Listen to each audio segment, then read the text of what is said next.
প্রশ্ন করে নীল ধ্রুব তারা, আর কতকাল আমি রব দিশাহারা। উমা ছাড়া আর এ জগতে মোর কিছু নাই, কেহ নাই গো, আমার পরানো যাহা চায়। বাট ইউএসএ তে তারা উল্টো এটা অ্যাপ্রিসিয়েট করে যে আচ্ছা তুমি বুঝতে পারছো না, তুমি কোয়েশ্চেন করছো, ড্যাম ইউ আর স্মার্ট। একজন আমাকে জিজ্ঞেস করেছিল যে তোমাদের দেশের ন্যাশনাল ফুড কি আলু ভর্তা। Like I was so surprised, ওরা আলু ভর্তার ব্যাপারে কিভাবে জানে। এই যে পতাকা তুমি নিয়ে গেলে, সেখানে তোমার কেন মনে হলো যে কলেজের পতাকাই রিপ্রেজেন্ট করা উচিত? সেখানে তো তুমি টঙ্গীবাড়ির মেয়ে, তুমি টঙ্গীবাড়িকেও রিপ্রেজেন্ট করতে পারতে বা মুন্সিগঞ্জকে রিপ্রেজেন্ট করতে পারতে। তোমার কেন মনে হলো যে কলেজকেই রিপ্রেজেন্ট করা দরকার সেখানে আন্তর্জাতিক পর্যায়ে? আলটিমেটলি আমাকে তো বাইরে যখন আমি যাচ্ছি, আমাকে তো সবাই আমার ইনস্টিটিউশনের নাম জিজ্ঞেস করলে সবাই তো জানতে পারছে আমি হরগঙ্গা কলেজেরই শিক্ষার্থী, আমি আমার কলেজকে রিপ্রেজেন্ট করছি। দর্শক, ইতিহাস ঐতিহ্যের সমৃদ্ধ প্রাচীন জনপদ বিক্রমপুর। এখানে জন্মেছেন বহু মনীষী।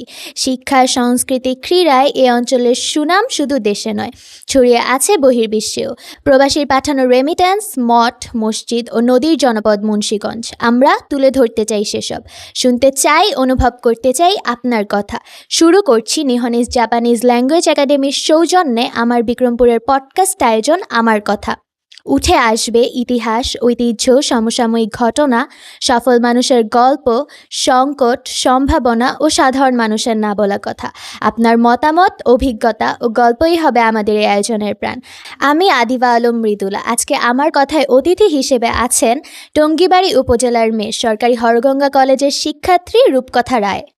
রূপকথা এমন একটি জেলা থেকে বাংলাদেশকে প্রতিনিধিত্ব করছে যেখানে শেকড় জড়িয়ে আছে বাঙালি পদার্থবিদ জগদীশ চন্দ্র বসুর। একদিকে রাশিয়ায় অনুষ্ঠিত আন্তর্জাতিক বায়োলজি অলিম্পিয়াডে বাংলাদেশের হয়ে স্বর্ণপদক, অন্যদিকে যুক্তরাষ্ট্রের ক্যালিফোর্নিয়ায় অনুষ্ঠিত রোবোসাপ 2026-এ বাংলাদেশের প্রতিনিধিত্ব। অল্প বয়সেই রূপকথা দেখিয়েছে স্বপ্নের কোনো ভৌগোলিক সীমানা নেই। রূপকথা, আমার কথায় তোমাকে স্বাগতম। কেমন আছো? অনেক ভালো আছি, অসংখ্য ধন্যবাদ। তোমার নাম তো রূপকথা। ছোটবেলায় কি কখনো মনে হয়েছিল একদিন তোমার জীবনটাই অনেকের কাছে রূপকথার মতো মনে হবে? একদমই না। আমার ছোটবেলায় কখনোই মনে হয়নি আমার জীবনটা কারো কাছে রূপকথার মতো মনে হবে। অনেস্টলি আমার নিজের এখনো মনে হয় না যে আমার জীবনটা রূপকথার মতো। আমি আসলে অনেক কিছু ট্রাই করেছি।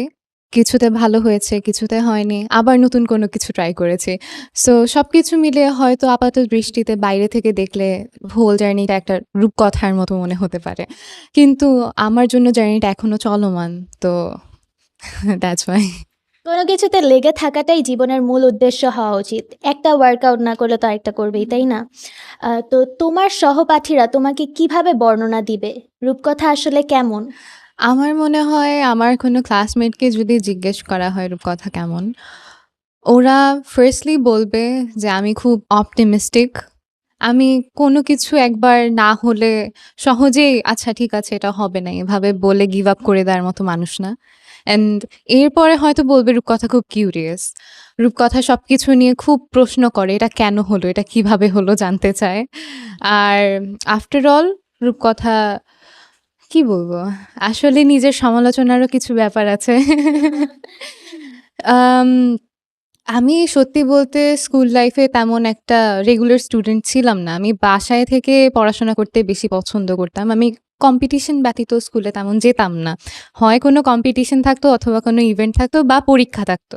এ ব্যতীত আমি স্কুলে খুব কম গিয়েছি সত্যি বলতে।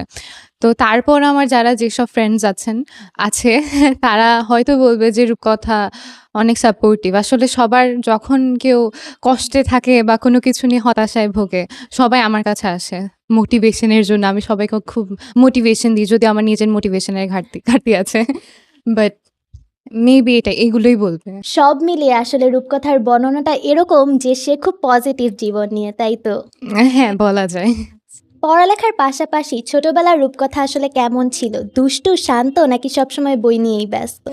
আচ্ছা, যদি ছোটবেলার কথা বলতে হয়, আমি ছোটবেলায় আ টিপিক্যাল নার্ড ছিলাম না আসলে। সারাদিন বই নিয়ে বসে থাকতাম না। আমি ছোটবেলা থেকেই সবকিছু এক্সপ্লোর করতে খুব পছন্দ করি।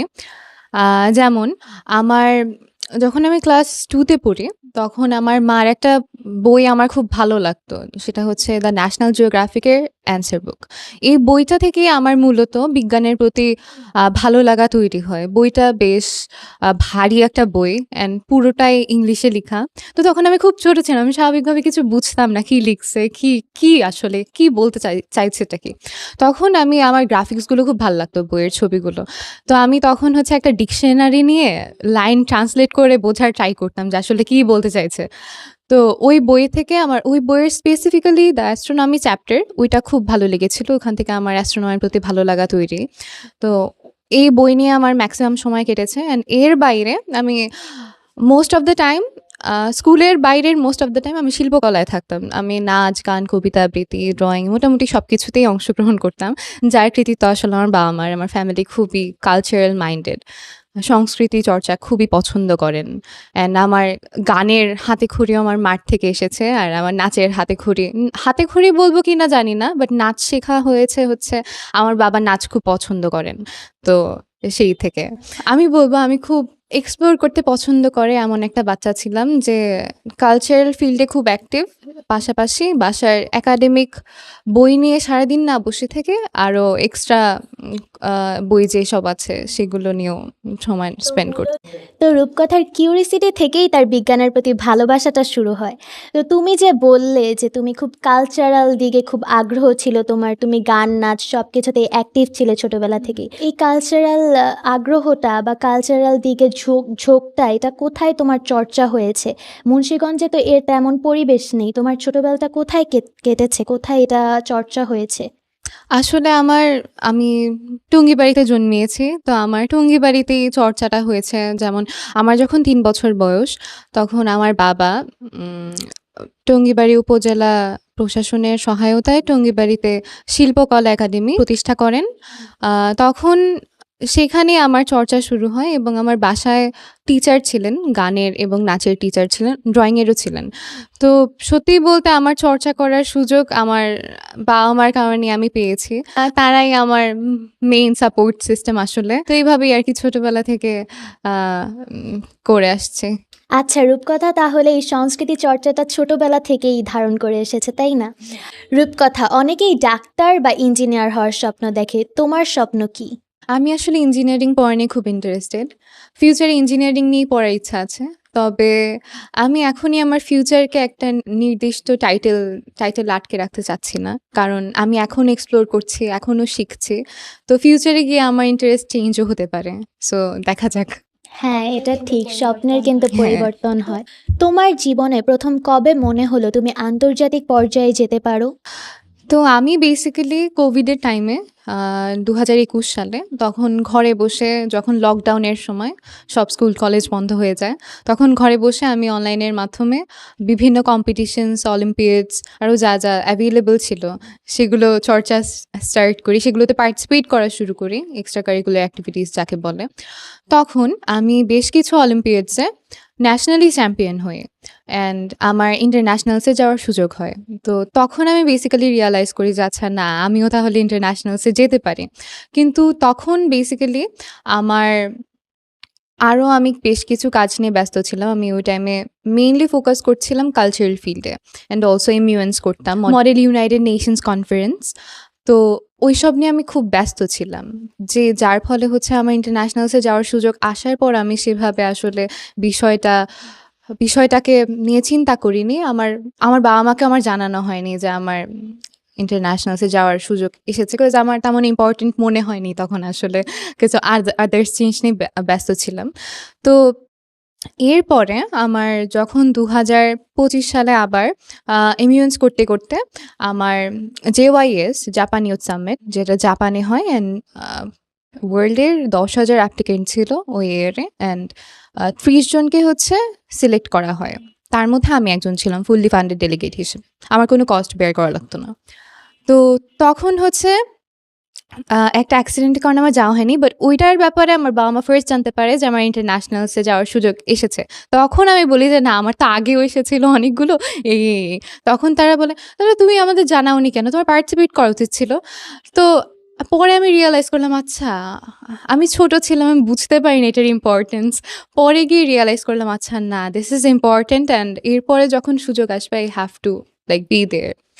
তো পরে তো আসলে এটাই আমার ২০২১ সালেই সুযোগ এসেছিল অ্যান্ড তখন আমি রিয়ালাইজ করি। আচ্ছা, তাহলে তোমার কোভিডের বোরডম থেকেই তোমার আন্তর্জাতিক পর্যায়ে বা অলিম্পিয়াড নিয়ে আগ্রহটা শুরু হয়। তো এখানে তো অর্থায়নের ব্যাপার থাকে। কস্ট বা সবকিছু মিলিয়ে তুমি কি কারো থেকে সহযোগিতা পেয়েছো? নাকি এটা তুমি নিজের পরিবারের সহযোগিতার মাধ্যমে এখানে অ্যাটেন্ড করেছো? তো কস্টিং এর বিষয় বলতে গেলে আসলে পুরোটাই সেলফ ফান্ডেড ছিল। মানে আমার ফ্যামিলি বেয়ার করেছেন, আমার বাবা-মা। আর এখানে একটা বিষয় যে অন্যান্য ঢাকার বড়, বড় স্কুল কলেজগুলোর ক্ষেত্রে যেটা দেখা যায় যে স্কুল কলেজ বা শিক্ষা প্রতিষ্ঠান তারা যেখানে অধ্যয়নরত আছে সেখান থেকে তারা স্পন্সরশিপ পায় বা তাদের কস্ট বেয়ার করে বা যাই হোক পার্শিয়ালি ফান্ড করে। বাট আমার ক্ষেত্রে আমি সেটা পাইনি আসলে। কিন্তু ফান্ডিং এর বিষয় ছাড়া বাকি যা, যা বিষয় ছিল যেমন আ বিভিন্ন ক্ষেত্রে আমার এগুলোতে পার্টিসিপেট করতে আমার ক্লাস মিস দিতে হয়েছে। এক্সামে আমি কিছু সময় অ্যাটেন্ড করতে পারিনি। তারপরে আরো বেশ কিছু সময় অথরাইজেশন প্রয়োজন হয়েছে। বাকি সব ক্ষেত্রেই আমি কলেজ থেকে সাপোর্ট পেয়েছি। আমার ইনস্টিটিউশন থেকে সাপোর্ট পেয়েছি। যা, যা সাপোর্ট লাগে সবই পেয়েছি। আমরা একটা ছবি তোমার ফেসবুকে দেখেছিলাম যেখানে তুমি তোমার কলেজকে রিপ্রেজেন্ট করেছো পতাকা নিয়ে। তো সেই ক্ষেত্রে তোমার অনুভূতি কেমন ছিল? তোমার শিক্ষক বা সহপাঠীদের প্রতিক্রিয়া কেমন ছিল এই ব্যাপারে? ওই সময়টা আসলে আমার জন্য খুবই ইমোশনাল ছিল। আমার তখন যখন আমি পতাকা নিয়ে দাঁড়িয়েছিলাম, আমার মনে হয়েছে যে আমি শুধু একা দাঁড়িয়েনি, আমার সাথে আমার গোটা ইনস্টিটিউশন, গোটা জেলা, গোটা দেশের মানুষ আমার সাথে রয়েছে। তো অনেস্টলি খুবই প্রাউড ফিল করেছি, খুবই প্রাউড একটা মোমেন্ট ছিল। অ্যান্ড আমার স্কুল কলেজের বন্ধু-বান্ধব, আমার শ্রদ্ধেয় শিক্ষক-শিক্ষিকাবৃন্দ সবাই খুবই এনকারেজ করেছেন, খুবই সাপোর্ট করেছেন অনেক। তা তার জন্য আমি চিরকৃতজ্ঞ। এই পতাকা কি তুমি দেশ থেকেই নিয়ে গিয়েছিলে? নাকি তোমার কলেজ থেকে তৈরি করে দেয়া হয়েছিল? নাকি তুমি সেখানে গিয়ে মানে কিভাবে তুমি এই পতাকাটা নিয়ে গেলে? এই পতাকাটা আমি আসলে দেশ থেকেই তৈরি করে নিয়ে গিয়েছিলাম। আমার বাবা তৈরি করে দিয়েছিলেন। এই যে পতাকা তুমি নিয়ে গেলে, সেখানে তোমার কেন মনে হলো যে কলেজের পতাকাই রিপ্রেজেন্ট করা উচিত? সেখানে তো তুমি টঙ্গীবাড়ির মেয়ে, তুমি টঙ্গীবাড়িকেও রিপ্রেজেন্ট করতে পারতে বা মুন্সিগঞ্জকে রিপ্রেজেন্ট করতে পারতে। তোমার কেন মনে হলো যে কলেজকেই রিপ্রেজেন্ট করা দরকার সেখানে আন্তর্জাতিক পর্যায়ে? আচ্ছা, তো আমি কারেন্টলি এখন গভর্নমেন্ট হরগঙ্গা কলেজের শিক্ষার্থী। তো সেই সেই ক্ষেত্রে আমার কলেজের প্রতি একটা ভালোবাসা, শ্রদ্ধাবোধ রয়েছে এবং আমার কলেজ থেকে অনেক বরেণ্য ব্যক্তিবর্গ দেশের বড়, বড় জায়গায় কাজ করেছেন এবং দায়িত্ব পালন করছেন। সেই ক্ষেত্রে আমার মনে হলো আমিও যেহেতু চেষ্টা করছি আ আন্তর্জাতিক পর্যায়ে কিছু করার, তাই আমার নিজের অ্যান্ড অলসো আমার ইনস্টিটিউশন আমাকে যে পরিমাণ সাপোর্ট দিয়েছে সেই হিসাবে তার গ্র্যাটিটিউড হিসেবে মনে হলো যে ইনস্টিটিউশনকে আমার রিপ্রেজেন্ট করা উচিত।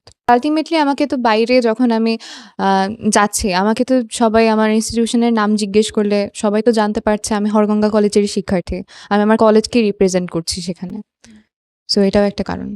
রাশিয়ার স্বর্ণপদক ও যুক্তরাষ্ট্রের রোবোসাব, এই ২ যাত্রার মধ্যে কোনটি তোমাকে অনেকটা বদলে দিয়েছে বা আরো নতুন, নতুন প্রতিযোগিতায় অংশ নেওয়ার আগ্রহ তৈরি করেছে? আসলে সত্যি বলতে ২ টা এক্সপেরিয়েন্স টোটালি ডিফারেন্ট ছিল। রাশিয়ার অলিম্পিয়াড যেটা আছে, the open international biology olympiad, এইটা আমাকে বলতে গেলে কম্পারেটিভলি একটু বেশি বদলেছে। কারণ এটা আমার ফার্স্ট ইন্টারন্যাশনাল সোলো ট্রিপ ছিল। আমার টোটালি একা যেতে হয়েছে, একা ইন্টারন্যাশনাল ট্রাভেল করতে হয়েছে। ৩৬ ঘন্টার ফ্লাইট ছিল। মানে ৩৬ ঘন্টার ট্রাভেল ছিল আমার। অ্যান্ড আমার অনেক অনিশ্চয়তার মধ্যে ছিলাম আমি এটা নিয়ে। কজ আমার ভিসা ভিসা একটু আমাদের যেই টাইমের মধ্যে দেওয়ার কথা ছিল সেই টাইমের মধ্যে পাইনি। এরপরে কয়েকবার ফ্লাইট রিস্কেডিউল করতে হয়েছে। এরপরে আমি একটা ফ্লাইট মিস করেছিলাম। যার ফলে আমি যখন পৌঁছাই রাশিয়া, তখন অলরেডি ইভেন্টের ৪ দিন পার হয়ে গিয়েছে। তো আমি লিটারালি আমাদের ওপেনিং সেরেমনি মিস করি।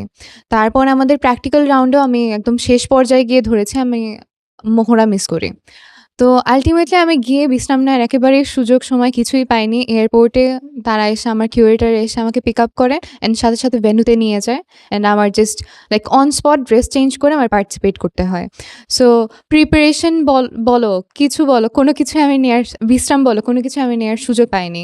অ্যান্ড অলসো আমাদের ওই সময়টাতে আমাদের ফোন, ল্যাপটপস যা আছে ডিজিটাল ডিভাইসেস সব হচ্ছে সিজ করে নেওয়া হয়েছিল অলিম্পিয়াডসের জন্য। যার ফলে আমি বাসায় কন্ট্যাক্টও করতে পারিনি। অ্যান্ড কোনো ইন্টারনেট অ্যাক্সেসও ছিল না আমার কাছে, যে লাইক টোটালি একটা সম্পূর্ণ আলাদা জায়গায়, আলাদা কিছু মানুষের সাথে যাদের চিনি না, একা, একা সময়। ফার্স্টে একদম পৌঁছানোর পরে অনেক খুব দ্রুত সময়ের মধ্যে আমার কোপ আপ করে নিতে হয়েছে আসলে। তো অ্যান্ড অলসো কি বলবো? আমার প্রিপারেশন নেওয়ার সময় ছিল না যেটা অন্যরা পেয়েছে। বিকজ আমি অলরেডি ৪ দিন লেট ছিলাম। তো সব মিলিয়ে আসলে পরে গিয়ে এত তাড়াতাড়ি আ স্বর্ণপদক যে আসবে আমি এক্সপেক্ট করিনি আসলে। I just tried my best. যে এত অল্প সময়ে যত ভালোভাবে করা সম্ভব আমি জাস্ট ট্রাই করছি। এখন বাকিটা সৃষ্টিকর্তার ইচ্ছা। ইচ্ছার উপর ছিল আসলে। আর যদি রোবো সাবের কথা বলি, রোবো সাব হচ্ছে আমাকে বেসিক্যালি টিম ওয়ার্ক শিখিয়েছে। আমি টিমের সাথে আমার যেতে হয়েছে অ্যান্ড অলসো আমাদের রোবো সাবের ক্ষেত্রেও আমরা লিটারালি যেই দিন ভিসা পাই, ভিসা পেয়ে পাসপোর্ট হাতে পাই, ওই দিনই আমাদের ফ্লাই করতে হয়েছে। লাইক ওই দিনই আমাদের ফ্লাইট ছিল। অ্যান্ড আমাদের ৩ বার ফ্লাইট রিস্কেডিউল করতে হয়েছিল এই ভিসা ডিলের কারণেই। তারপরে আমরা এই ডিলের কারণে আমরা কিন্তু ৪ দিন পরে গিয়ে পৌঁছাই ওইখানেও সেম অবস্থা। ৪ দিন পরে কম্পিটিশনে পৌঁছাই। থ্যাংক গড যে আমরা সেমিফাইনালে কোয়ালিফাই করেছিলাম। যে কারণে আমাদের তেমন সমস্যা ফেস করতে হয়নি। এরপরে গিয়ে জাস্ট তাড়াতাড়ি যেদিন আমরা পৌঁছাই, লাইক এয়ারপোর্ট থেকে একদম সোজাসুজি আমরা ভেন্যুতে গিয়েছি। আমরা হোটেলে ঢোকারও সময় পাইনি। So it was a very hectic journey and আমরা অ্যান্ড এখানে আরেকটা বিষয় সেটা হচ্ছে আমার আমার সাথে আমাদের টিমমেট যারা ছিলেন সবাই অনেক ভালো কোলাবোরেটিভ ছিলেন, যার ফলে তেমন সমস্যা হয়নি আসলে। আর এখান থেকে আমি বেসিক্যালি শিখলাম যে মানুষ কত ডিসিপ্লিনড। অন্যান্য বড় বড় ইউনিভার্সিটির যারা আছেন স্টুডেন্টস, তারা একই সাথে লিটারালি ১ সেকেন্ডও তারা ওয়েস্ট করে না। একদম এত ফাস্ট কাজ করেন এরা। মানে আমি কি বলবো, I was so amazed by their work. And এখান থেকে তো আমি যদি ২ টা কম্পেয়ার করি, Russia and USA and Russia totally journey ২ টা খুবই ডিফারেন্ট ছিল। বাট রাশিয়া থেকে আমি বেসিক্যালি সেলফ ডিপেন্ডেন্ট হওয়া শিখেছি। ইন্ডিপেন্ডেন্স কাকে বলে, একা, একা করা। আমি কিন্তু এমন একজন মানুষ যে আমার বাসা থেকে বাইরে সামনের দোকান থেকে কিছু একটা কিনে এনেও খেতে পারি না, এমন মানুষ আমি। অ্যান্ড এখানে তুমি পুরা ওয়ার্ল্ড ট্যুর দিয়ে হ্যাঁ, একা, এসেছো। একা, একা, আসলেই অনেক নিজের জন্য proud. Thank you so much. আমি নিজের ভাবলে মাঝে, মাঝে অবিশ্বাস্য মনে হয় আমি আসলেই করতে পেরেছি। এখানে হচ্ছে আমি রাশিয়া যাওয়ার বিষয়ে আমি নিজেই এত বড় একটা ট্রিপ দ্বিধাদ্বন্দ্বে ভুগছিলাম। তো তখন আমার ফ্লাইট মিস করার পর স্পেশালি ১ম এ আমার কনসেন্টটা আমার মাই দিয়েছিলেন ভিসা পাওয়ার আগে, যে তুমি যাও। মানে ও যাক। সামনে যে আমি চিন্তা করছিলাম আচ্ছা যাবো কি যাবো না একা, একা। তো পরে মা বলল আচ্ছা ও যাক। সামনে যেটা আছে সেটা ধরুক। মানে কম্পিটিশন। তো পরে আ বাবাও এগ্রি করলেন। এরপরে ভিসা পাওয়ার পরে তখনও সব ঠিক ছিল। বাট ফ্লাইট মিস করার পরে মার মনে একটা ভয় তৈরি হলো যে আসলে এতবার বাধা এসছে। তো আসলে ব্যাপারটা মানে একা ছাড়াটা ঠিক হচ্ছে কিনা? এত বাধা। আমরা সাধারণভাবে একটা বিশ্বাস আছে আমাদের যে কোনো কিছু করার আগে যদি অনেক বাধার সম্মুখীন হই আমরা, তাহলে সেটা না করাই ভালো। তো এই থেকে মার মনে একটা ভয় তৈরি হয়েছিল।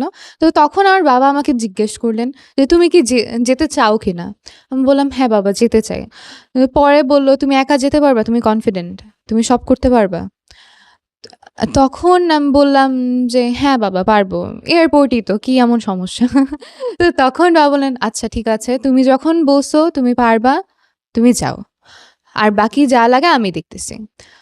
তো বাবার কথাই রইলো। আমি গেলাম অ্যান্ড আমার ফ্লাইট মিস করার পরে নেক্সট ফ্লাইট যেটা ছিল একদম সাথে, সাথে বুক করা হয়।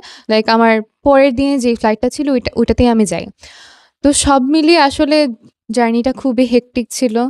আর এখান থেকে আমি আমি আসলে আগে থেকে অনেক স্ট্রং হয়েছি, যেটা অনেক কিছু শিখার ছিল এই জার্নির অনেক কিছু মাধ্যমে। শেখার ছিল, অনেক হ্যাঁ। অভিজ্ঞতা হয়েছে, নতুন পরিবেশ, নতুন মানুষের সাথে।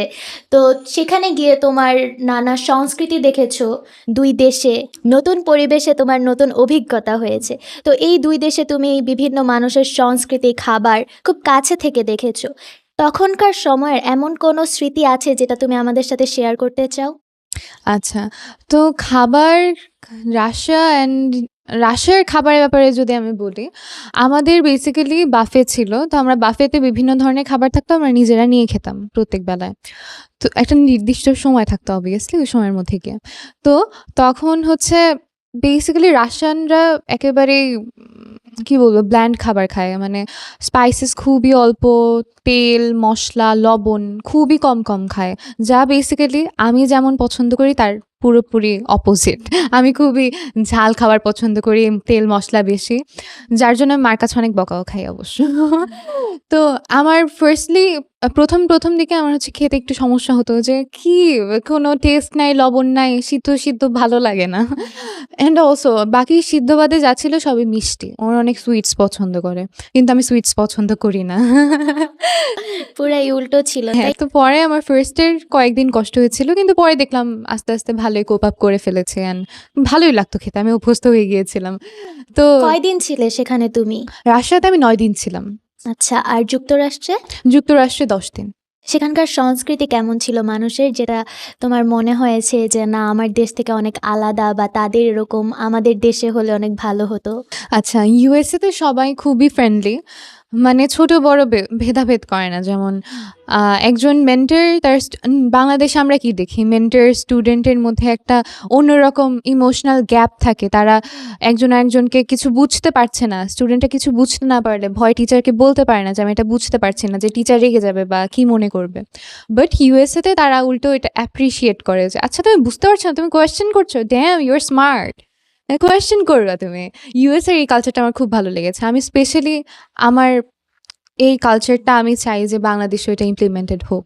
আচ্ছা রূপকথা, মানুষ সাধারণত মেডেল দেখে, কিন্তু সেই মেডেলের পেছনে এমন কোনো পরিশ্রম বা ঘটনা আছে যেটা তুমি কখনো কাউকে বলনি, বা এমন কোনো গল্প যেটা তোমাকে অনেক ভাবিয়েছে বা কষ্ট দিয়েছে? আসলে আমার স্বল্প দৈর্ঘ্যের জীবনে এখনো ওরকম কোনো অভিজ্ঞতার সম্মুখীন হইনি আমি। তাই আসলে আ বলতে পারছি না। এমন কোনো অভিজ্ঞতা এখনো হয়নি আমার। অর্জনের পেছনে কষ্ট তো অবশ্যই থাকে। এমন হয়েছে যে অনেক রাত আমি ঘুমাইনি। রাত জেগে পরিশ্রম করতে হয়েছে, স্টাডি করতে হয়েছে। সো ওইটা আসলে সবারই থাকে। ওইটা এভাবে আমার মনে হয় না মেনশনেবল কোনো কিছু। এমন কোনো ভুল, ব্যর্থতা বা হতাশা আছে যেটার কারণেই আজকের রূপকথা তৈরি হয়েছে? হতে পারে। আ আমি যখন এর আগে ইন্টারন্যাশনালস এর জন্য সিলেক্টেড হয়েছিলাম, এটা আসলে ওই সময় আমার ব্যর্থতা, ভুল মনে হয়নি। কিন্তু এখন এসে আমার মনে হয়েছে যে আসলে যখন আমার সুযোগ হয়েছিল তখন সেটা আমার ইউটিলাইজ করা দরকার ছিল। তাহলে হয়তো এখন আরো অনেক দূর এগিয়ে যেতে পারতাম। তো এটা বলা যেতে পারে যে একটা ব্যর্থতা। বিদেশে গিয়ে যখন কেউ বলে "হোয়ার আর ইউ ফ্রম?" আর তুমি বলো "আই এম ফ্রম বাংলাদেশ", তখনকার অনুভূতিটা তোমার কেমন লাগে? আসলে খুবই প্রাউড ফিল হয়। তখন মনে হয় আমার সাথে আমি গোটা আমার দেশের পরিচয় দিচ্ছি। তখন আর যখন কোনো বিদেশী কোয়েশ্চেন করে বাংলাদেশের ব্যাপারে বা খুব বেসিক কোনো কিছু জানে, তখন নিজের কাছে খুব সারপ্রাইজিং লাগে যে, ওয়াও! তারা আমার দেশের ব্যাপারে জানে। তখন আসলে নিজের দেশের খুব ছোট তথ্য খুব অ্যাপ্রিশিয়েট করি, যেটা আমরা দেশে থাকলে হয়তো রিয়ালাইজ করি না। বিদেশিরা বাংলাদেশ সম্পর্কে এমন কি জানতে চেয়েছে যেটা তোমাকে খুব অবাক করে? বিদেশে মেইনলি আমাকে কয়েকজন প্রশ্ন করেছিল যে বাংলাদেশের ফুড অ্যান্ড কালচার নিয়ে। কিন্তু এটা আমাকে অবাক করেনি honestly। আমার হচ্ছে অবাক লেগেছে যে একজন আমাকে জিজ্ঞেস করেছিল যে, "তোমাদের দেশের ন্যাশনাল ফুড কি আলু ভর্তা?" Like I was so surprised, ওরা আলু ভর্তার ব্যাপারে কিভাবে জানে? দেন আমি বললাম যে, "না, আলু ভর্তা না, বাট আলু ভর্তা আমাদের দেশের খুবই ফেমাস একটা ডিশ। মুন্সিগঞ্জের স্পেশালি ফেমাস ফুড। স্পেশালি মুন্সিগঞ্জের। মুন্সিগঞ্জের আমাদের সবথেকে ফেমাস পণ্য হচ্ছে আলু, which is potato. আলুর শহর মুন্সিগঞ্জ Yeah, বলি। and এখানে one more thing, ওরা জানতো না আলু মানে কি। তো পরে আমি বললাম আলু is basically potato, and পরে they were like so surprised, damn, potato, a potato smash, then it's basically smashed potato. Then I was like, yeah, but in a different form, like এখানে স্পাইসেস একটু বেশি থাকে, and they were like, আমাদের বাংলাদেশে যাওয়া লাগবে যে সেটা ট্রাই করার জন্য। আচ্ছা, তারা কোন দেশের ছিল? ওরা ইউএস এর ছিল, আমেরিকানস। ইয়া, রূপকথা, তুমি যদি বাংলাদেশের শিক্ষা ব্যবস্থায় এমন একটি জিনিস বদলানোর চেষ্টা করতে, তুমি কি বদলাতে? আমি মেইনলি বাংলাদেশের এক্সাম সেন্ট্রিক মাইন্ডসেটটা কিছুটা বদলাতে চাইতাম। এখন আসলে আমাদের সবকিছু খুবই মুখস্থ নির্ভর। স্টুডেন্টের অ্যাবিলিটি আসলে মেজার করা হয় সে কতটা মেমোরাইজ করতে পারে সেটা দিয়ে, কিন্তু আসলে একজন স্টুডেন্ট কত ভালো কোয়েশ্চেন করতে পারে, কত ভালো সে তার এক্সপেরিমেন্ট করতে পারে, তার নিজের আইডিয়াকে প্র্যাকটিক্যালি ইমপ্লিমেন্ট করে দেখাতে পারে, এইটাও ইকুয়ালি ইম্পর্ট্যান্ট। কিন্তু এদিকে আসলে আমাদের তেমন ইম্পর্টেন্স দেওয়া হয় না আমাদের এডুকেশন সিস্টেমে। তা আমি আসলে চাই যে এই দিকটা আসলে কিছুটা পরিবর্তন হোক, কারণ আমাদের দেখা যায় যে আমাদের বিভিন্ন অ্যাডমিশন টেস্টে আমাদের মেরিট লিস্টের কি বলবো, সিরিয়াল অনুযায়ী একজনের সাবজেক্ট চয়েস আসে, সে নিজে পছন্দসই সাবজেক্ট চুজও করতে পারে না, জাস্ট বিকজ তার মেরিট লিস্টের নাম একটু পেছনে। কিন্তু এটা তো আসলে হওয়া উচিত না আমাদের, কারণ এক এক স্টুডেন্ট এক একটা সাবজেক্টে একটু বেশি দক্ষ হয়, যেটা আমরা গড়পড়তা আমাদের অ্যাডমিশনে যে কোয়েশ্চেন্স থাকে সবগুলো দিয়ে এভালুয়েট করা পসিবল না। তো সেই ক্ষেত্রে আমার মনে হয় যে আমাদের এই মেমোরাইজেশন বেসড সিস্টেমটা আমাদের পরিবর্তন করা উচিত। ঠিক বলেছ। আমাদের দেশের শিক্ষার্থীরা বিজ্ঞানকে সাধারণত পরীক্ষার বিষয় হিসেবে দেখে, তুমি এটা কিভাবে দেখো? আসলে বিজ্ঞান আমার কাছে একটা সাবজেক্টের চেয়ে বেশি the way of thinking. Like বিজ্ঞান আমাকে চিন্তা করতে শিখিয়েছে যে একটা কোনো কিছু ঘটলো, কিন্তু এটা কেন ঘটলো বা কিভাবে ঘটলো, এটার পিছনে আসলে কারণটা কি, এইটা জানতে চিন্তা করতে শিখিয়েছে। তো আসলে আমি মনে করি বিজ্ঞানকে যদি আমরা একটা পরীক্ষা পাশের উপায় হিসেবে দেখি বা পড়ি, তাহলে আমরা কখনোই বিজ্ঞানের আসল সারমর্ম উপলব্ধি করতে পারবো না বা মজাটা বা বুঝবো মজাও না বুঝবো যে না। হ্যাঁ, যার ফলে অনেক সময় দেখা যায় যে অনেক শিক্ষার্থী বিজ্ঞানে ভালো, কিন্তু তারা মুখস্থ নির্ভর দেখে তারা বিজ্ঞান বুঝতে পারে না বা ইমপ্লিমেন্ট করতে পারছে না। সো আমরা যদি আমাদের চিন্তাধারাটা পরিবর্তন করি যে বিজ্ঞান একটা ওয়ে অফ থিঙ্কিং, বিজ্ঞান আমাকে চিন্তা করতে শেখাচ্ছে, এটা করলে আসলে আমরা বেটার ভাবে বুঝতে পারবো, অ্যান্ড বিজ্ঞান আসলে আমরা মজা নিয়ে পড়তে পারবো। শিক্ষা ব্যবস্থায় আসলে বিজ্ঞানকে বা পড়ালেখার ধরনটা আসলে পরিবর্তন করা উচিত, তাই না? আগামী 10 বছরের রূপকথা এমন কি করতে চাও যার মাধ্যমে পুরো বাংলাদেশ তোমাকে মনে রাখে? আসলে আমি আগামী 10 বছর রিসার্চ করতে চাই, আর কিছু মিনিংফুল কাজ করতে চাই। আর যদি সুযোগ হয় তাহলে এমন কিছু টেকনোলজি অ্যান্ড সলিউশনস নিয়ে কাজ করতে চাই, যার মাধ্যমে আমাদের দেশের, বিশ্বের আসলে কোনো একটা রিয়েল প্রবলেমের সলিউশন হয়, যা ইম্প্যাক্ট রাখে। অ্যান্ড এই তো। মুন্সিগঞ্জকে সবাই জ্ঞানচর্চার জেলা বলে, তুমি এটা কি মনে করো? তুমি এটা কিভাবে দেখো? হ্যাঁ, অবশ্যই মুন্সিগঞ্জ অবভিয়াসলি জ্ঞান চর্চার জেলা। এর পিছনে কিছু হিস্টোরিক রিজনও আছে। আমরা যদি কেবল আমাদের পাস্টে কি হয়েছে সেগুলো নিয়েই পড়ে থাকি, তাহলে আমার মনে হয় এটা একটু বোকামি হবে। আমাদের উচিত আমাদের প্রেজেন্ট জেনারেশন আমরা যারা আছি, আমাদেরও কিছু মেনশনেবল করে দেখানো, যাতে এই ট্রেডিশনটা কন্টিনিউ হয়। যদি টঙ্গীবাড়ির কোনো স্কুলে গিয়ে শিশুদের 1 ঘন্টার কিছু বলার সুযোগ পাও, তুমি তাদের কি শেখাতে? আমি হয়তো প্রথম 1 ঘন্টা সায়েন্স পড়াবোই না। আমি ওদের প্রশ্ন করতে শেখাতে চাইবো যে কোনো কিছু হওয়ার পেছনে আসলে কেন বা কিভাবে, এই রিজনটা কি, এটা খুঁজে বের করার যে মনোভাব, এটা ওদের মধ্যে জাগাতে চাইবো। অ্যান্ড অলসো ওদের এটা রিয়ালাইজ করাতে চাইবো যে প্রশ্ন করাটা আসলে এম্বারেসিং না, বরং প্রশ্ন না করাটাই আসলে প্রবলেম। যেমন সায়েন্সের সবথেকে মজার বিষয় হলো, আমি যত বেশি সায়েন্স পড়ি ততই আমি বুঝতে পারি যে আমি আসলে কত কিছু জানি না, অ্যান্ড এটাই আসলে সায়েন্সের সবথেকে সুন্দর ব্যাপার। তো এই বিষয়টা যদি একজন কখনো উপলব্ধি করতে পারে, তবে আমি মনে করব এটাই সবথেকে বেশি ইম্পর্ট্যান্ট একটা স্টুডেন্টের জন্য। রূপকথা, আমরা অনুষ্ঠানের প্রায় শেষ পর্যায়ে চলে এসেছি। এখন কিছু সংক্ষিপ্ত প্রশ্ন করব, এক কথায় উত্তর দেওয়ার চেষ্টা করবে। 3 শব্দে নিজেকে পরিচয় দাও। Curious, optimistic, ambitious. ল্যাব নাকি সমুদ্র? সমুদ্র। মোবাইল নাকি বই? বই। রবীন্দ্রনাথ নাকি সত্যজিৎ? রবীন্দ্রনাথ। এআই নাকি মানুষের কল্পনা শক্তি? মানুষের কল্পনা শক্তি। এমন একজন বিজ্ঞানী যার সঙ্গে একদিন দেখা করতে চাও। বিজ্ঞানী ম্যারি কুরি। এমন একটি জিনিস যা ছাড়া তুমি থাকতেই পারো না। Headphones I guess. হেডফোন। আচ্ছা। তুমি কি অনেক গান শোনো? আচ্ছা, গান গাও কি না? হ্যাঁ, গান করি। একটা গান গেয়ে শোনাও আমাদের। আমি পড়ালেখার পাশাপাশি মেনলি ছোটবেলা থেকে গান করি, কবিতা আবৃত্তি করি, তারপর ড্রয়িং করি, নাচ করি। তারপর খেলাধুলার ক্ষেত্রে বলতে গেলে আমি দাবা খেলি। আমি ছোটবেলা থেকেই দাবা খেলতে খুব পছন্দ করি। আচ্ছা, তো আমি এখন ও আমার বাংলা মাতর শ্রদ্ধেয় শিল্পী সাবিনা ইয়াসমিনের গাওয়া এই গানটা গাওয়ার চেষ্টা করব কয়েক লাইন, কারণ আমার গলা বসা, যার জন্য আমি আন্তরিকভাবে দুঃখিত। অ্যান্ড এই গানটা হচ্ছে আমার শ্রদ্ধেয় গুরুজি আওলাদ হোসেন শিখিয়েছেন। আর এই গানে আমি আমি মেইনলি যখন আগে ন্যাশনালসে কম্পিট করতাম, আমি এই গানটাই ম্যাক্সিমাম সময় দেশাত্মবোধক গানের ক্যাটাগরিতে গাইতাম। ও আমার বাংলা মাতর আকুল করা রূপের সুধায় হৃদয় আমার যায় জুড়িয়ে, যায় জুড়িয়ে। ও আমার বাংলা মাগো। মায়া বন বিহারিণী, মায়া বন বিহারিণী হরিণী, গহন স্বপন সঞ্চারিণী, কেন তারে ধরে বারে করিবন অকারণ, মায়া বন বিহারিণী।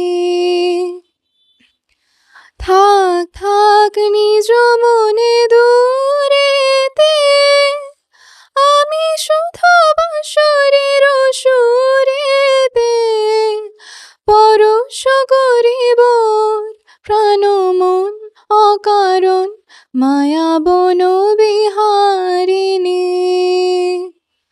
আমায় প্রশ্ন করে নীল ধ্রুব তারা, আর কত কাল আমি রব দিশাহারা, রব দিশাহারা। জবাব কিছুই তার দিতে পারি নাই, শুধু পথ খুঁজে যে দেখি আমি তুমি হারা, আমি তুমি হারা। আমায় প্রশ্ন করে নীল ধ্রুব তারা, আর কত কাল আমি রব দিশাহারা, রব দিশাহারা। আমারও পরানো যাহা চায় তুমি তাই, তুমি তাই গো। আমারও পরানো যাহা চায়, তোমা ছাড়া আর জগতে মোর কিছু নাই, কেহ নাই গো। আমারও পরানো যাহা চায়। ধরো, আজ থেকে 15 বছর পর তুমি পৃথিবীর একটি বড় গবেষণাগারে কাজ করছো। সেখানে তোমার টঙ্গী বাড়ির একটি ছোট্ট রূপকথার মতো মেয়ের সাথে দেখা হয়ে গেল। তাকে তুমি যদি কিছু বলার সুযোগ পেতে, কি বলতে? হ্যাঁ, তুমি কোথায় আছো দ্যাট ডাজন্ট ম্যাটার। তুমি যা করছো just keep going and see how far you can go. দর্শক, আমি আদিবা আলম মৃদুলা। এতক্ষণ ছিলাম আমাদের সঙ্গে অতিথি হিসেবে রূপকথা রায়কে নিয়ে। তার বিভিন্ন অভিজ্ঞতা ও জীবন কাহিনী আমরা তুলে ধরার চেষ্টা করেছি। আবার দেখা হবে নতুন কোনো পডকাস্টে, নতুন কোনো মানুষের সঙ্গে। এতক্ষণ সাথে থাকার জন্য ধন্যবাদ সবাইকে।